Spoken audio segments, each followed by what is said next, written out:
పల్నాడు జిల్లాలో టెన్షన్ వాతావరణం నెలకొంది. గుండ్లపాడన జంట హత్యల కేసులో నిందితులుగా ఉన్న మాజీ ఎమ్మెల్యే పిన్నెల్లి రామకృష్ణారెడ్డి ఆయన సోదరుడు వెంకట్రామరెడ్డి కాసేపట్లో పోలీసుల ఎదుట లొంగిపోనున్నారు.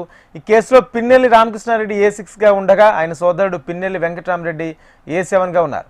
మరోవైపు పిన్నెల్లి ఇంటి దగ్గర భారీగా పోలీసులు మోహరించారు. ఎలాంటి అవాంఛనీయ ఘటనలు చోటు చేసుకోకుండా మాచర్లలో 144 సెక్షన్ అమలు చేస్తున్నారు.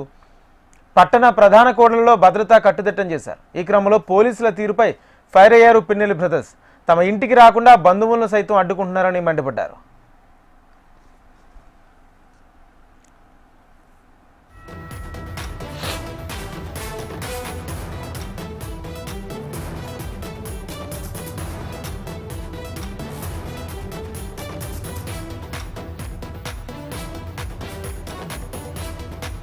సుప్రీంకోర్టు వారు ఇచ్చినటువంటి ఆదేశాల ప్రకారం ఈరోజు మేము మాచర్ల స్థానిక న్యాయస్థానంలో సరెండర్ కాబోతా ఉన్నాం.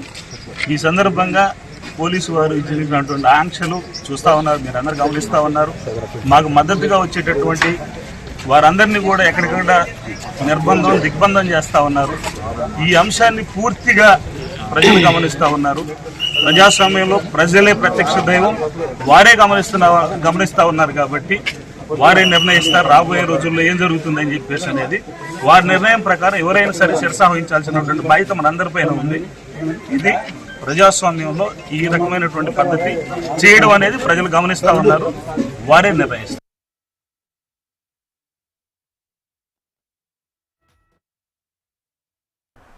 పల్నాడు జిల్లాలో టెన్షన్ వాతావరణం నెలకొంది. గుండ్లపాడన జంట హత్యల కేసులో నిందితులుగా ఉన్న మాజీ ఎమ్మెల్యే పిన్నెల్లి రామకృష్ణారెడ్డి ఆయన సోదరుడు వెంకట్రామరెడ్డి కాసేపట్లో పోలీసుల ఎదుట లొంగిపోనున్నారు. ఈ కేసులో పిన్నెల్లి రామకృష్ణారెడ్డి A6గా ఉండగా ఆయన సోదరుడు పిన్నెల్లి వెంకట్రామరెడ్డి A7గా ఉన్నారు. మరోవైపు పిన్నెల్లి ఇంటి దగ్గర భారీగా పోలీసులు మోహరించారు. ఎలాంటి అవాంఛనీయ ఘటనలు చోటు చేసుకోకుండా మాచర్లలో 144 సెక్షన్ అమలు చేస్తున్నారు. పట్టణ ప్రధాన కూడళ్లలో భద్రత కట్టుదిట్టం చేశారు. ఇదే అంశానికి సంబంధించి పూర్తి సమాచారం మా ప్రతినిధి నరసింహారావు అందిస్తారు. నరసింహారావు. రాజేంద్ర, పల్నాడు జిల్లా మాచర్లలో ఉద్రిత వాతావరణం చోటు చేసుకున్నట్టు మనం చెప్పుకోవచ్చు. ఇందులో భాగంగా మనం చెప్పుకుంటే కూడా పల్నాడు జిల్లాలోని జంట హత్య కేసు ఏదైతే ఉందో గుండ్లపాడుకు చెందినటువంటి టీడీపీ నేతలు జవిశెట్టి వెంకటేశ్వర్లు కానీ ఆయన సోదరుడు కోటేశ్వరరావు తెలంగాణలోనే ఓ శుభకార్యానికి వెళ్లి వస్తున్నారు. గత మే 24న వాళ్ళు ఫంక్షన్కి వెళ్లి వస్తుండగా కూడా వారిపైన వందలవీడు గ్రామం వద్ద వాళ్ళు హత్యకు గురయ్యారు. వారిపైన నిందితులు దాడి చేశారు. ఈ దాడిలో 9 మంది నిందితులు ఉన్నారు. అందులో 6గురిని పోలీసులు ఇప్పటికే అరెస్ట్ చేశారు. మరొక 3 ఉన్నారు. ఇందులో భాగంగా మనం చెప్పుకుంటే కూడా మాచర్ల మాజీ ఎమ్మెల్యే పిన్నెల్లి రామకృష్ణారెడ్డి ఆయన సోదరుడు వెంకట్రామరెడ్డి ఈ కేసులోనే A6, A7 కూడా ఇద్దరు ముద్దాయిలుగా ఉన్నారు. ఈ నేపథ్యంలోనే వాళ్ళకి కోర్టు ముందస్తు మధ్యంతరం బెయిల్ ఇవ్వటం కానీ తర్వాత ఆ మధ్యంతరం బెయిల్ గడువు ముగిసిన తర్వాత నేరుగా కోర్టులో లొంగిపోవాలని చెప్పేసి సుప్రీంకోర్టు ఆదేశాలు జారీ చేసింది. ఈ నేపథ్యంలోనే ఈ రోజు మాచర్ల మాజీ ఎమ్మెల్యే పిన్నెల్లి రామకృష్ణారెడ్డి గాని ఆయన సోదరుడు వెంకటరామరెడ్డి ఇద్దరు కూడా ఈ రోజు మాచర్ల కోర్టులో నేరుగా లొంగిపోవాలంటాడు మనం చెప్పుకోవచ్చు.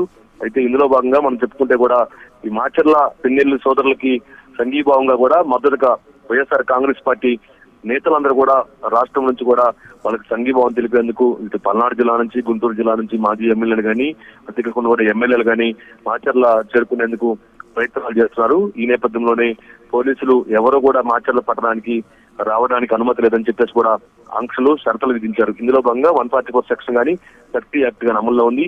ఇప్పటికే ఎవరైతే ఉన్నారో ఎర్రగొండపాలెం వైసీపీ ఎమ్మెల్యే అయినటువంటి చంద్రశేఖర్ మాచర్లు చేరుకున్నారు. ఆయన కూడా పోలీసులు అదుపులో తీసుకోవడం జరిగింది. మరొక వైఎస్ఆర్ కాంగ్రెస్ పార్టీ అధికార ప్రతినిధి శ్యామలారెడ్డి భర్త నరసింహారెడ్డి అతను కూడా పోలీసులు అదుపు చేస్తున్నారు. మరోవైపు గుంటూరులో మాజీ మంత్రి అయినటువంటి అంబటి రాంబాబు గాని అంతేకాకుండా కూడా ఎమ్మెల్సీ అప్పిరెడ్డి గాని అంతేకాకుండా కూడా వినుకొండ మాజీ ఎమ్మెల్యే గాని బొల్లా బ్రహ్మనాయుడు గాని అంతేకాకుండా కూడా ఎవరైతే ఉన్నారో వీళ్ళందరినీ కూడా చివకూరుపేట సమన్వయకర్త మాజీ మంత్రిగా ఉన్నటువంటి విడుదల రజని కానీ ఎవరి ఇంటి దగ్గర కూడా భారీగా కూడా వాళ్ళ హౌస్ అరెస్టులు చేయడం జరిగింది. ఎవరికి కూడా అనుమతి లేదని చెప్పేసి పోలీసులు చెప్తున్నారు. అయితే ఎక్కడికక్కడ ఎవరైనా సరే రోడ్ల మీద వచ్చి మార్చిలేందుకు ప్రయత్నాలు చేస్తే మాత్రం పోలీసులు ముందస్తు అరెస్టులు కూడా చేస్తున్నట్టు మనం చెప్పుకోవచ్చు. సో మొత్తంగా మనం చూస్తే మాత్రం ఈరోజు పల్నాడులో ఒక ఉద్రిక్త వాతావరణం చోటు చేసుకున్నట్టు మనం చెప్పుకోవచ్చు.